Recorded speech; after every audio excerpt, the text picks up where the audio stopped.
नमस्कार, स्वागत है आप सबका राजनीति के इस अखाड़े में। मेरा नाम है अजय सेतिया। मित्रों, अरविंद केजरीवाल की जमानत पर मेरा पिछला वीडियो आप सब लोगों ने खूब पसंद किया। आप सबका आभार। बहुत सारे लोगों के रिएक्शन आए हैं। आप अपना स्नेह और आशीर्वाद बनाए रखें। उम्मीद है मेरा ये वीडियो भी आपको बहुत पसंद आएगा। इसे लाइक और शेयर करना मत भूलिएगा। तो आज की बात शुरू करते हैं। मित्रों, जब से राउज एवेन्यू कोर्ट की जज न्याय बिंदु ने अरविंद केजरीवाल को जमानत दी है, तब से लोग उनके बारे में खोजबीन कर रहे हैं कि वे किस स्तर की जज हैं, कौन हैं, क्या हैं। बहुत सारे लोगों ने उन पर फिर वीडियो बनाए। न्यूज चैनलों और अखबारों के वेबसाइट पर न्याय बिंदु के बारे में सामग्री भरी पड़ी है। पिछले 48 घंटे की यह उनकी उपलब्धि है। और कुछ हुआ हो ना हुआ हो, भले ही हाई कोर्ट ने उनकी जमानत पर स्टे दे दिया हो, लेकिन न्याय बिंदु इन 48 घंटों में बहुत ही लोकप्रिय हो गई है। न्याय बिंदु का यह सच इसके बावजूद कोई नहीं बता रहा जो मैं आज इस वीडियो में बताने जा रहा हूं। वह ऐसी कौन सी जज हैं जिसने अपने एक ही फैसले में ईडी को बायस्ड भी बता दिया, अरविंद केजरीवाल की गिरफ्तारी को अवैध भी बता दिया और ट्रायल से पहले ही उन्हें निर्दोष भी बता दिया। दिल्ली हाई कोर्ट अरविंद केजरीवाल की गिरफ्तारी जायज ठहरा चुकी है, वैध ठहरा चुकी है। हाई कोर्ट के फैसले के उलट लोअर कोर्ट की इस ड्यूटी मजिस्ट्रेट न्याय बिंदु ने गिरफ्तारी को अवैध बता दिया है। सुप्रीम कोर्ट के 2 जजों की बेंच यह फैसला नहीं कर पाई है कि ईडी की गिरफ्तारी सही है या गलत है। इसे 3 जजों की बेंच को सौंपा जाना है। इसलिए केजरीवाल के लिए अंतरिम जमानत का ऑप्शन दिया गया था। केजरीवाल जमानत याचिका लगाने को तैयार नहीं थे। सिर्फ चुनाव प्रचार के लिए उन्होंने अंतरिम याचिका लगाना मंजूर किया था। लेकिन क्या कारण है कि केजरीवाल ने रणनीति बदली और रेगुलर जमानत के लिए याचिका लगा दी और सिर्फ 5 घंटे की सुनवाई में न्याय बिंदु ने जमानत दे दी। ईडी ने कहा था कि केजरीवाल ने खुद 100 करोड़ रुपए की रिश्वत मांगी थी। अदालत ने कहा, जिसमें से 45 करोड़ का मनी ट्रेल मिल गया है। यह न्याय बिंदु की अदालत में कहा गया। पहली बात तो बिना सबूत देखे उन्होंने मनी ट्रेल को मानने से ही इनकार कर दिया और फिर पूछा कि बाकी 55 करोड़ रुपए कहां हैं, उसका मनी ट्रेल कहां है। तो यह जरूरी नहीं है कि सारा मनी ट्रेल मिल ही जाए। जितना मिल गया है उतना ही काफी है। वह मनी ट्रेल भी तो सबूत है या नहीं है। सवाल यह है कि उनके सामने सिर्फ जमानत याचिका थी। वह ट्रायल वाले सवाल क्यों पूछ रही थी? यह ट्रायल वाला सवाल है। गवाहों की विश्वसनीयता पर सवाल क्यों पूछ रही थी? यह ट्रायल का सवाल है। जमानत याचिका पर सुनवाई में गवाहों की विश्वसनीयता का फैसला कैसे हो सकता है? इतना ही नहीं, न्याय बिंदु ने कहा कि ईडी ने जो दस्तावेज दिए वे इतने भारी भरकम हैं कि उन्हें तुरंत पढ़ा नहीं जा सकता।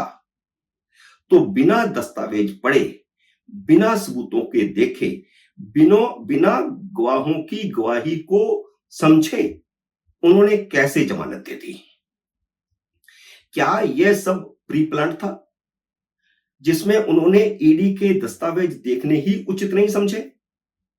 इन सब खुले तथ्यों के बावजूद यूट्यूबरों का एक वर्ग सोशल मीडिया पर न्याय बिंदु के बचाव में आ गया है। यह कौन सा वर्ग है जो कुतर्कों के साथ न्याय बिंदु का बचाव कर रहा है? जिन सवालों का जवाब लंबी बहस के बाद सुप्रीम कोर्ट नहीं खोज पाई कि गिरफ्तारी जायज है या नाजायज है, उसे एक सामान्य सी मजिस्ट्रेट ने आसानी से खोज लिया। न्याय बिंदु ने अपने फैसले में टिप्पणियां हूबहू वही की है जो अरविंद केजरीवाल कर रहे हैं, जो आम आदमी पार्टी का हर नेता कर रहा है। जो दलीलें वे दे रहे हैं शराब घोटाले के बारे में, वही दलीलें उन्होंने अपने फैसले में लिख दी हैं। इसलिए जब ईडी जमानत के खिलाफ हाईकोर्ट गई तो आम आदमी पार्टी ने ईडी के फैसले को तानाशाही कहा। ईडी का हाईकोर्ट में जाना तानाशाही है, क्या यह पूरी न्याय व्यवस्था पर सवाल नहीं है? सवाल यह खड़ा हो रहा है कि सुनवाई के 20 घंटे बाद भी फैसला अदालत की वेबसाइट पर क्यों नहीं आया था? फैसला कहां लिखा गया था कि इतना लेट पहुंचा? और फैसले में हूबहू वही बातें क्यों हैं जो आम आदमी पार्टी उठाती रही है? इसलिए आम आदमी पार्टी परेशान हो गई जब ईडी हाई कोर्ट में गई। क्या कहना चाहता हूं, क्या आप समझना चाहते हैं, ये आप समझिए।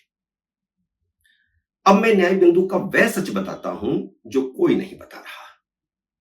इस सच का जो मैं अभी बताने जा रहा हूं, इसका फैसले से ताल्लुक है या नहीं है, यह आप खुद तय कर लेना। याद कीजिए 5 अक्टूबर 2022 का दिन। याद कीजिए अरविंद केजरीवाल के एक मंत्री थे राजेंद्र पाल गौतम। वह उस फंक्शन के चीफ गेस्ट थे जिसमें सैकड़ों हिंदुओं का धर्म परिवर्तन करवा करके उन्हें बौद्ध बनाया गया था। उस फंक्शन में हिंदू देवी देवताओं का जमकर अपमान किया गया था।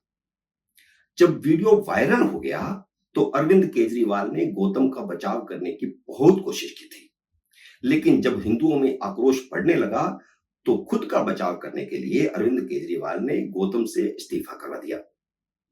अपने इस्तीफे में गौतम ने मनुवादी और मंदिर आदि शब्दों का इस्तेमाल करके हिंदुओं के खिलाफ काफी कुछ लिखा था।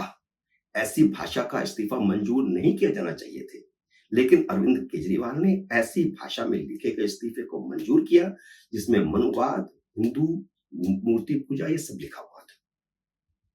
अरविंद केजरीवाल को जमानत देने वाली न्याय बिंदु उसी बौद्ध धर्म से ताल्लुक रखती है।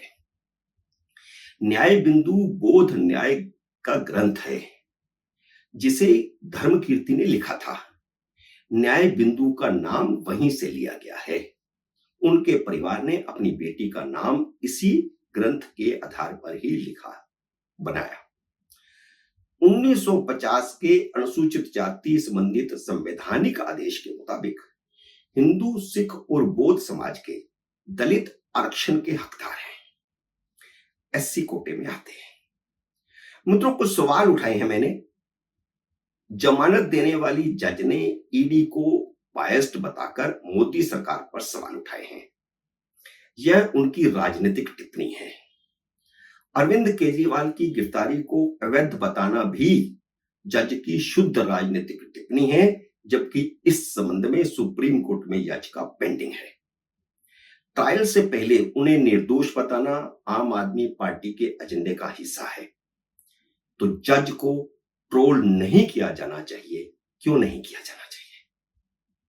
मित्रों, मेरे इस वीडियो को ज्यादा से ज्यादा शेयर करें ताकि राजनीतिक एजेंडे पर चलने वाली, राजनीतिक टिप्पणियां करने वाली बायस्ड न्यायपालिका को जनता के कटघरे में खड़ा किया जा सके।